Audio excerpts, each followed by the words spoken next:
will discuss the second problem. We have two equations here, which is 8y minus x equals x negative 1. 3x plus 5 equals y. So let's solve this in substitution. So now, let's transform it. 8y equals 2x equals negative 1.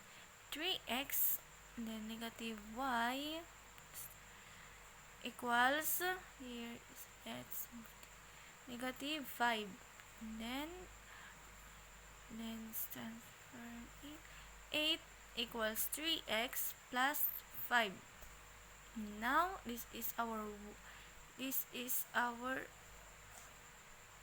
y.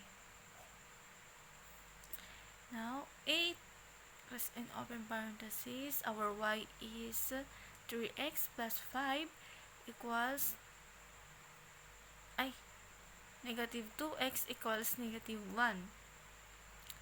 Then it's times 8 times 3 equals 24 x plus 8 times 5 equals 40, negative 2x equals negative 1. 24x negative, let's transform this. Negative 24x negative 2x equals negative 1 and then negative 40. And now 22x equals negative 41, which is negative 1 minus 41 is equals to negative 41 divided by 22. And then let's cancel this. And our x is equals negative 41 divided by 22. And then let's solve and let's get the y. So now y equals 3x plus 5.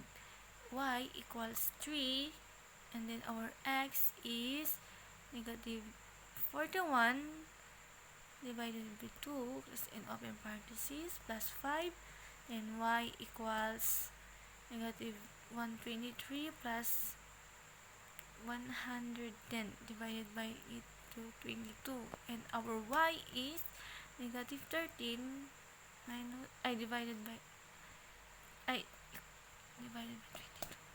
over 22. So, paano natin ito nakuha? Ito ay negative 123 plus 110 is equals to negative 13 over 22. So, let's check. 8y, our first equation is 8y negative 2x equals negative 1. So, now 8 plus in open parenthesis, our y is negative 13 over 22, and then negative 2 plus in open parenthesis, our x is negative 41 over 22 plus in open parenthesis equals negative 1. Now, negative 4.7 equals negative plus in open parenthesis, negative 3.1 equals 1. And the answer is negative 1 equals negative 1. And the match. Our second equation, let's solve. Let's check. 3x negative y equals negative 5. Now, 3, our x is negative 41 over 22, negative 13. Our y is negative 13 over 22 equals negative 5. Then negative 5.5 negative because in parentheses negative 0.5 equals negative 5. And the answer is negative 5 equals negative 5. And that's the answer.